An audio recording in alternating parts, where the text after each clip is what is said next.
Global Indian Network.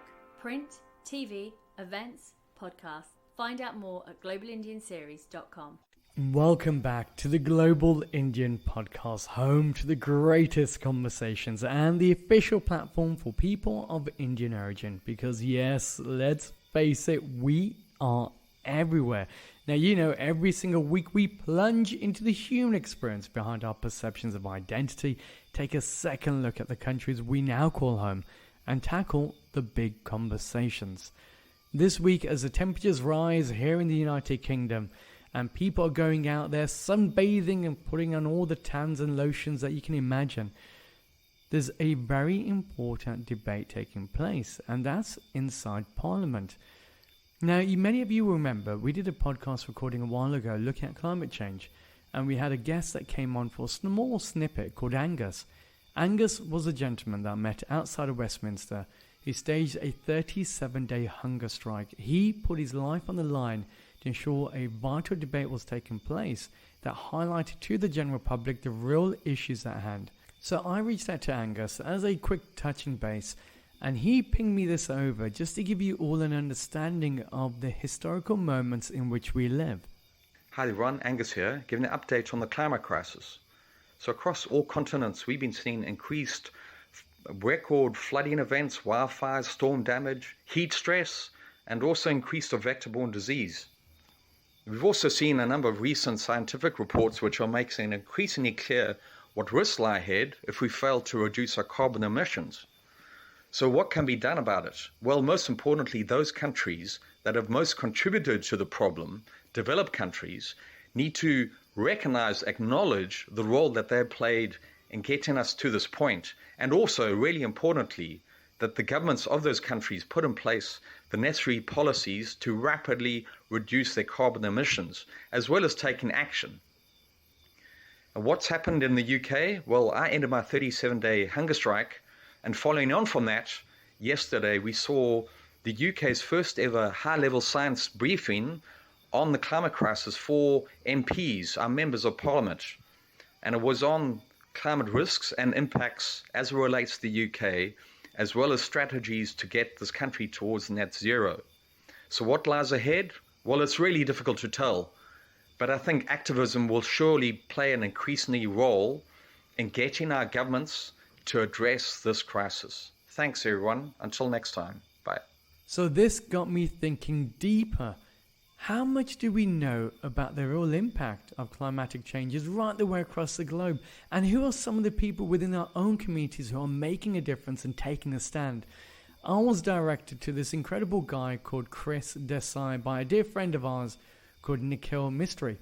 Now, Chris is the director, CEO and founder of UOcean. It is an incredible project that looks to, one, readdress the way that we look at the big bodies of water out there, and secondly, to remove it of all the plastic waste that we are now continuously polluting it with. This conversation is something that is very close to my heart, but more importantly should be at the top of your own mental recognition. The reality is, climate change is real. We are facing systemic issues on this planet, and unless we pull together at this moment in time, well, we can only stand by and watch future generations suffer because of our inadequacies of taking a stance. I truly hope you enjoy this conversation with Chris, where we start off by kind of having a look at his own background, his roots as such, and how it led him down to this discovery of the oceans. As always, I'd like to say a massive thank you to all our dear supporters and sponsors, many of which you hear from now. And if you too would like to be involved in these 50 Shades of Brown discussions, well, pop to the website. It's www.globalindianseries.com. I truly hope you remind yourself of the importance of this discussion, and more importantly, share it. Because with your help, we continue building the world's greatest living encyclopedia of the human experiences found. Hi, my name is Divya, and I'm co-founder of the Global Indian Podcast. Before you get to today's show, I've got a quick favour to ask. If you've been enjoying our conversations, I'd love if you could take just 1 minute to leave us a review on the platform that you're listening to us on and share our work to friends and family. It helps us out a lot. Word of mouth is the primary way that we grow. Thanks for your continued support. Hi, my name is Nestor Alfred, CEO of St. Lucia Citizenship by Investment. Think freedom. What comes to mind? Freedom to explore, to travel to any destination for work or play. Or is it freedom of expression? Being surrounded by the globally minded, those who care for society and environment. Every year, people from around the world apply for St. Lucian citizenship because they realize that real freedom is based on choice. Discover more about St. Lucian citizenship and how it's helping global Indians achieve more. My name is Chitra Stern, and I am a proud Global Indian Ambassador and CEO of Martiniale Resorts and Martiniale Residences. We pride ourselves on the journeys that define a community, and our developments bring people together. Did you know that over 70,000 people just like us call Portugal home?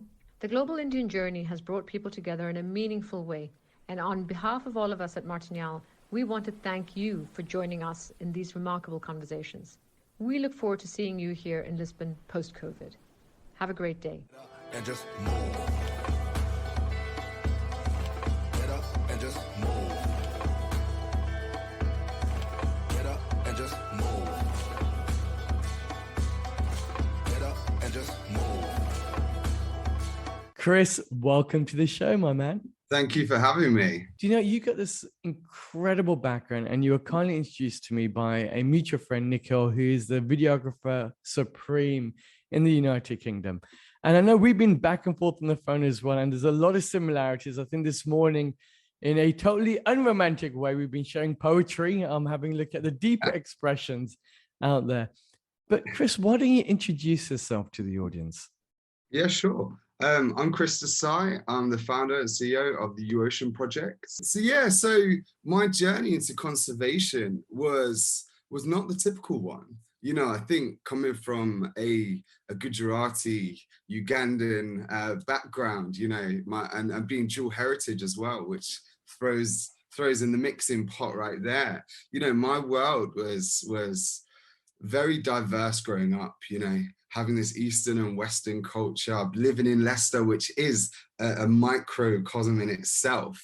You know, when we used to go out of Leicester to other places, it was very scary because it was like, you know, wow, there is no one else like us here. And it was just Leicester is such a city in itself, and it's beautiful for that reason that, you know, I think you become very at home here.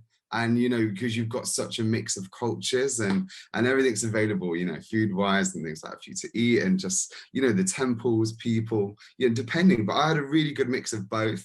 But from that mix, I really began the journey of questioning that I love the ocean from a young age. I can't even say it was one of these things that, you know, I developed it.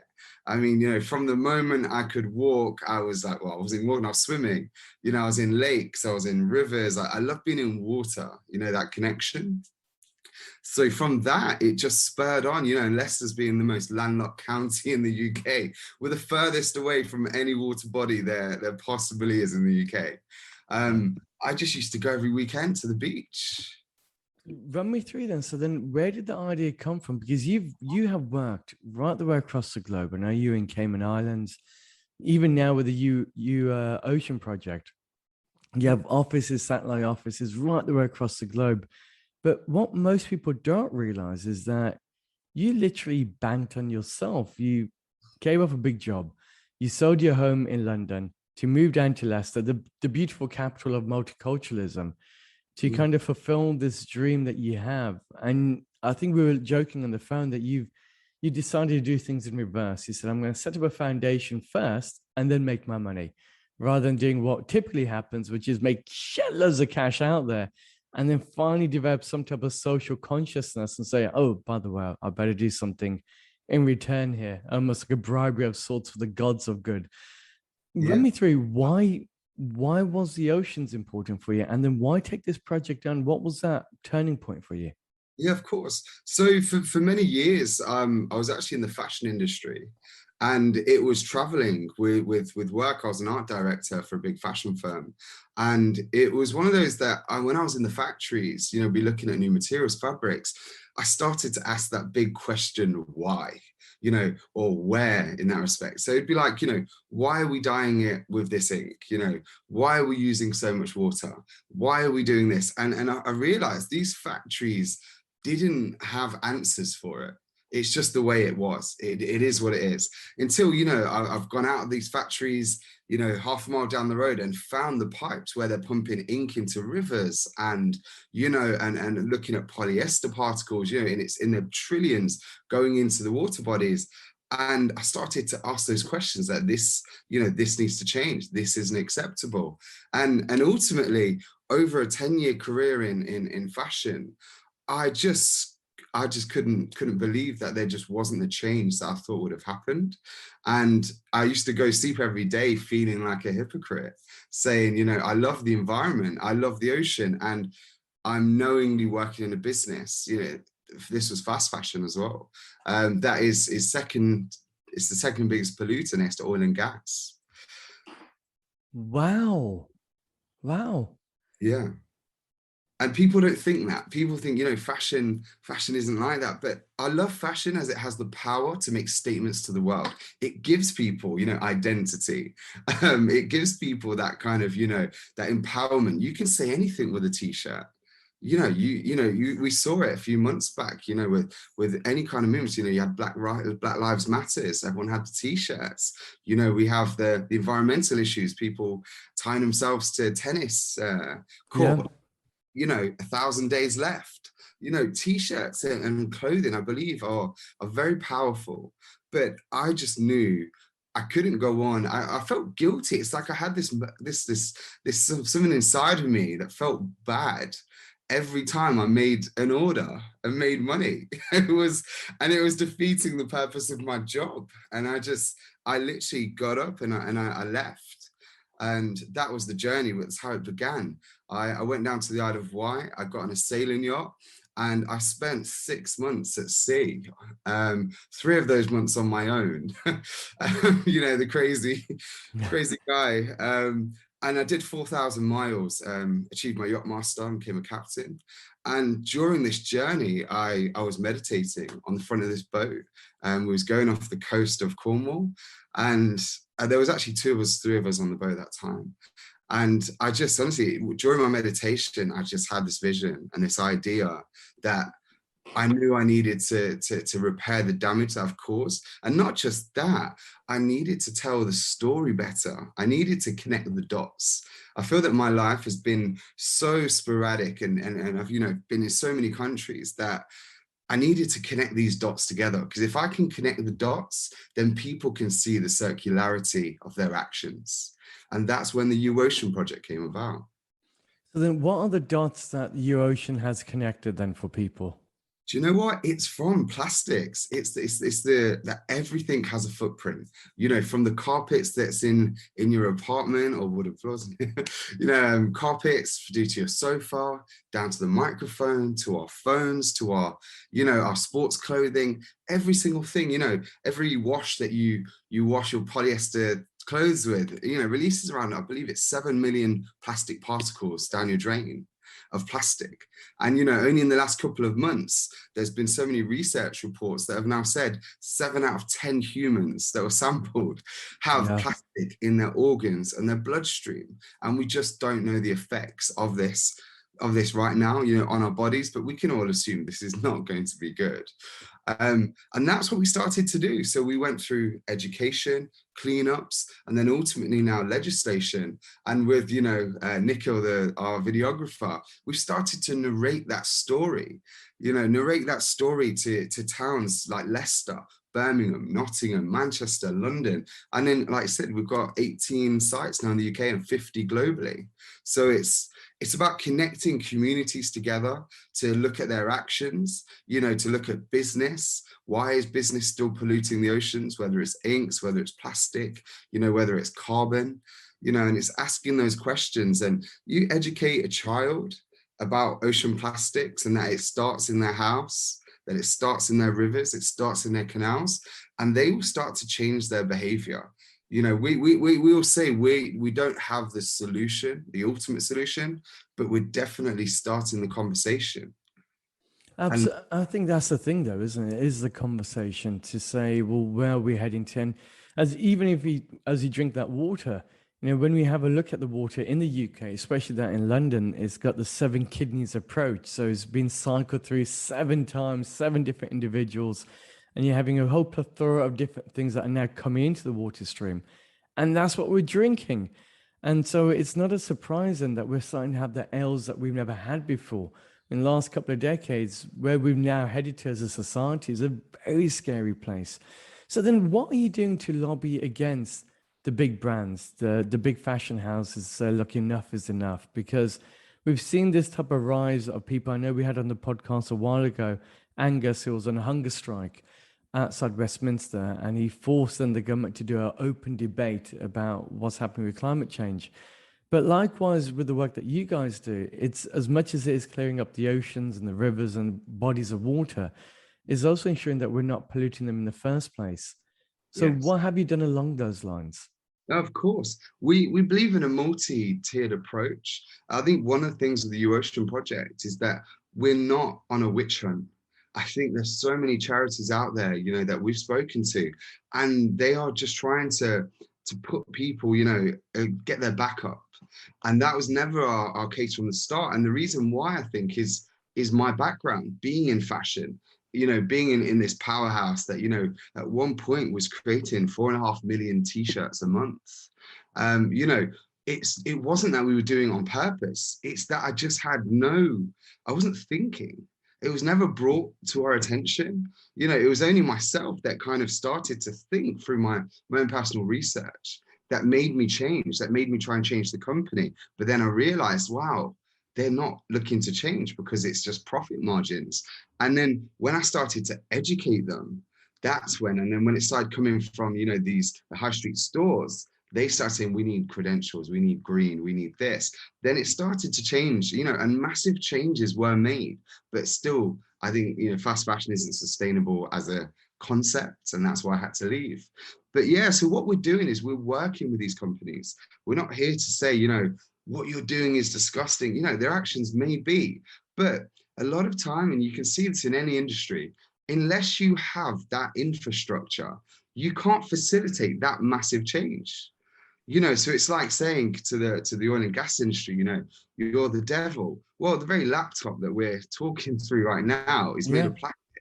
The very headphones, the microphone, people text each other about, a protest. Well, you're texting on a phone that was made from the oil and gas industry. Let's be realistic. And you got the, what is it called, tantalum, that's in your SIM cards, that is dug up from places like Ethiopia. So it's almost like a selective moral outrage, isn't it?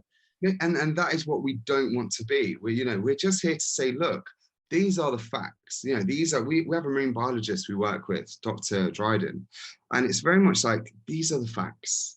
This is what's happening to our ocean. Ocean plastics, by the way, is completely linked to climate change. The world is, the oceans are the biggest carbon sink in the world. And you have these creatures called copepods that sequester that carbon down through the plankton and things like that. And they used to sequester around 30 times the amount of emissions that humans create. But plastics and pollution and pesticides and farm runoff in the oceans have stopped them from reproducing. And that's why the temperature is going up. So the oceans are actually key to solving climate change, I believe. And science is kind of proving now. So just to throw that one in. What we do is we don't go on a witch hunt. We work with these companies and we look at their management all the way down. And everyone, when I said this was our model, people said, no, you need to embarrass them, you need to throw it out there. And I thought, look at myself being a dual heritage Asian man. It's like, if I was in school, right, and someone came and shouted in my face, look at you, you're brown. How am I going to feel? I'm going to feel offended. I'm going to get my back up and that. But a lot of times someone just wanted to say, where are you from? Yeah. Where's your parents from? Or why are you eating that food? There's actual if you ask a genuine question, you'll get a genuine answer. At these big companies, we've been asking genuine questions, like Walkers, why are you still making crisp packets that are unsustainable? And they're like, no, actually, we've been working with this. They will tell you their story. They will tell you when the sustainable ones are coming out, when the compostable, when the biodegradable. And we do that of everyone. We just speak to them and we work with them on their journey, because pushing someone and getting their back of a wall, that will actually delay, the change that's needed. We need this change to happen quicker. And we believe working in partnership, working hand in hand, and taking these people from the top management levels. We do reverse mentoring at a board level. I've sat there in front of, 20 board members of a £1 billion company and just spoke to them like they was my next door neighbor. It literally, no, honestly, I spoke to them like normal human beings. What have you learned about yourself along this journey? Because ultimately that experience of dealing with the oceans, making an impact, also changes the way that you view the world. Yeah, completely. I think when you look at the ocean, you really see the wider. My identity is larger than being Indian, British, dual heritage. My mom's Scottish and Irish. So it lets me envision myself, I believe, as a global citizen. Not just a global Indian, as per se. As a universal citizen that we've already started to see when we unite as a planet against something, and that happened with COVID. We can make so much progress very, very quickly. And if we can see ourselves as, the planet, as humans, as one, putting religion aside, race aside, culture, gender, orientation, if we just say, do you know what, without the planet, we don't have any of these things anyway. If we don't have clean air to breathe, which the ocean produces, 2 out of every 3 breaths, the science is saying, if we don't have clean air to breathe, we don't have the ocean, we all die anyway. So what I always say is, look, let's fix the ocean, then argue about your individualities later. Yeah, absolutely. Right? There's more pressing issues at hand, and we're in a climate crisis. What's your biggest fear? My biggest fear is, it actually came from, and Donas, when I was doing the Yacht Master, part of that course, you have to learn to fight fires, right? And I will come back around. This is going around to the answer. I can see your expression. And they put you in a container and they throw diesel in there and they set it alight while you're inside in full gear. And it goes up to some ridiculous amount, temperature wise. And you're walking through these flames. Honestly, it's quite scary, but amazing.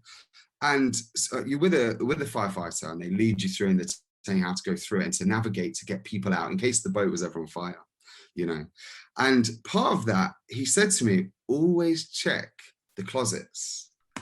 And I said, why is that? And he said, because I think I don't know the full stat, but in a lot of cases, when they find people, they're in the closet and they're already dead, not from the fire, they're dead from smoke inhalation. And the issue with that is because they actually revert back to this human instinct of, if I can't see it and I can't hear it, then it's not happening. So even if the fire's in their house, they will put their hands on their ears and they will just close their eyes and sit in a closet and think it's not there. It is mind-boggling why that happens. And they say you always check the closet first because that's where they will be, not throwing themselves out of a window, like I'm sure I would, But then that's what happens. So for me, the biggest, scariest thing is that people ignore it. And people say, well, look, I've just walked out. I saw a river. It looks clean outside my house. That is the biggest thing that could possibly happen that will damage the movement, that they just look visually and go, well, this part looks clean. We're talking the great Pacific garbage patch. It's twice the size of Texas and it outnumbers fish life or ocean life 6 to 1. In plastic, just because we can't see it, it is there. We have microplastics in the very glass of water, I'm drinking right now because it came from the tap, even if it was from a bottle. So my biggest fear is that just because people aren't aware of it, or they are aware but can't see it, we're very much seeing beings, right? If we see litter outside a house, oh yeah, okay, I see it. But microplastics, farm runoff, pesticides, they found a bonefish off the coast of Florida and it had 84 times the amount of antidepressants and pharmaceutical chemicals in its bloodstream, right? Because of everyone in Florida that was taking these things and it's going through the water system, 84 times the recommended human amount. This fish was losing the plot. As I say, it was high. And yeah, 84 times the amount. They wondered why it was swimming around in circles and kept beaching itself, So my fear is that we don't take this climate emergency seriously, this crisis. My fear is that, it will be too late and plastic will, they're finding plastic in the placentas of pregnant women, plastic particles. The very, our mothers, our nurturers, the very being that protects our life before we're born is being polluted with plastic. And it's my fear that it will just have consequences that we can't imagine for the planet, for our health, for humans. But I think we can fix it. Do you think it can be reversed? Because you're talking about microplastics, which means, is there an amount of time that we need in order for things to restabilize, whereby we end pollution of sorts, and so therefore nature can take over? Run me through that. How does that work? Yeah, so, the big part of clean CPR, clean, protect, and restore, that's the idea, is that nature, we found with everything, from reforestation, from cleaning up beaches, we see nature can repair itself at a phenomenal rate. We plant mangroves in Indonesia, and we've got teams that work with turtle sanctuaries, right? And this one beach that we're working at with our UOcean team in Indonesia, turtles had stopped coming to this beach. And through our cleanups, consistently, hundreds and hundreds of kilos at a time, we start to see turtles coming back to those beaches, ones and twos, fives and tens, 50s and hundreds, and to the point now that, these beaches are thriving with life because we've interfered, in a good way this time. And I think with microplastics, there are solutions out there. And I think nature, they're finding that seagrass can actually take in microplastics and put it down. I don't think we're ever going to get it out of the oceans, just like oil spills, but it will get to the point where it will go down and it will, the whole cycle will start again and it will go on top. And I believe that the ocean can purify itself if we stop polluting it and give it time to recover. We've seen that with the Galapagos Islands, the life there is thriving, but the issue with plastics is that they float. They float through. They're not migrating, they just go, everywhere. So I believe nature will recover, but I believe it definitely, we can play a big part in its recovery. See, I know with the private sector, we did a while ago our very own official, unofficial COP26 meeting. So we had 2 billionaires, 3 heads of state. And it's this extraordinary conversation because I think we achieved a lot more than they probably, I dare say, in our neighbor area here. But what was really fascinating there is that the big businesses were saying, hey, look, we do want to change, we will change, and we're willing to do so. But we also need the government to also step forward as well. Provide the infrastructure for us guys, give us guys the tax benefits and the breaks, because technology hasn't caught up with the solutions that we need. What are your big frustrations with government? Is there frustration there saying a lot of talk's been happening, but not a lot of action compared to where we need to be is being done? Like, what's it? I don't want to put words in your mouth. Yeah, no, of course. But what's it on your side? Do you know what? I don't class anyone as 100% responsible. I think that, that is part of the witch hunt, right? I believe what I do is look at every situation for what it is and ask the question, why? And if it's the government, if it's private company, it is the why. And yeah, we petition, we try to change legislation, we get, these open conversations. And it is very much that we look at each individual situation and say, is this right or wrong? Why is this happening? Why is this? And I think that's our stance on it, that I think a lot more action needs to be taken. And we got to the point, with companies, with government, with all of these bodies of authority, that we just said, you know what? There is no point in keep banging on your door when you're not listening. What I'm going to do is do what we do best, we're going to take action ourselves. Absolutely. That's what we did. And I found that, you know, the 6 months of banging on doors and trying to get through to people, and, you know, I don't think anyone can say now we don't know about ocean plastics. You know, David Attenborough did that very well for us on Blue Planet. You know, it's not that people don't know, it's just about, are they willing to take action? And that's why we take action. You know, from that first initial cleanup to now, over 1,000 cleanups, you know, 300,000 kilos, over 30 million pieces.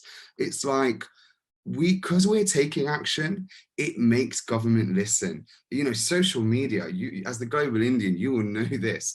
It is more powerful than anything else. You know, when you can unite, you know, 4, 5, 10,000 people in one cause, 100,000, 1 billion, you know, everything will change. Policy will change. You know, legislation will change. Companies will change. When your workforce says, I'm not working for you because you're not sustainable. Yeah, That was my choice, right? And that's happening even with the big oil and gas companies. Individuals are saying, why are we not going to renewables? Why are we not doing this? People in government, you know, we've seen it, have stood there lobbying and saying, look, I'm not happy with the progress you guys are making on climate change. And I think you need to change hearts and minds before you try to change that collective body. And that's what we're doing. We are activating individuals, activating companies, you know, CEOs, directors, philanthropists, to speak to everyone they know and to create that ripple effect. Because honestly, I think sometimes the battering ram, it doesn't always work. You just destroy the building. yeah, absolutely. But I think that there's this, it has to be married with each other. I think, as you rightly said with the whole analogy, it's true. Most people want to hide in the closet. If they can't see it, they don't have to deal with it. It's done. And especially with a lot of politicians, it's a lot easier to do that because you're working on a 5-year term. And that's all it is. So if you can just hide long enough, you can just make sure it's on the next person. And so those hence is where the bigger issues are, because it's saying to politicians as well. And I think that is an important part. Because if they're dictating policies to do with taxation relief, if they're dictating policies, have a classic example, Rwanda, what the head of state did there was ban plastic. There's no more. We're not going to use this. And because it came from the top, everybody else had no choice but to listen. Otherwise, they get huge fines and everything else that goes in there. The work that you do, Chris, I think is going to make a huge difference to a lot of people out there. We have people listening from across the globe on the podcast. How do they get involved? What do they need to do? To get involved with the UOcean Project, it's simply, you can go on our website, the UOceanProject.com. That's U for uniform. And yeah, and it search us online at UOcean Project, or look at your city, wherever you are. You just put UOcean in the city. Say UOcean Leicester, UOcean London, UOcean Birmingham. And if we have a chapter there, by all means, join us. If we don't, let's start one. We can do this together, and we have the framework to do that. Absolutely. I can see that there's going to be a lot of things between both organizations over the next couple of months, Chris. Chris, it's an absolute pleasure to have you on. I know that there's going to be a lot of questions that people will have, but you have the support of the Global Indian Group right the way across the globe, man. It's great to have you on the show. Thank you so much. It's an honor. What a fantastic conversation. I'm sure you agree. If you'd like to find out more about the work that Chris does, check out his details in the bio below. As always, I urge you, share these discussions, because with your help and your support, we're building the world's largest living encyclopedia of the human experiences found, especially of those within our own community. Until next week, I hope all remains well, stay safe, stay powerful, and more importantly, have a look at the environment in which you live, because again, we are all custodians on the same planet in which we all live on. Global Indian Network.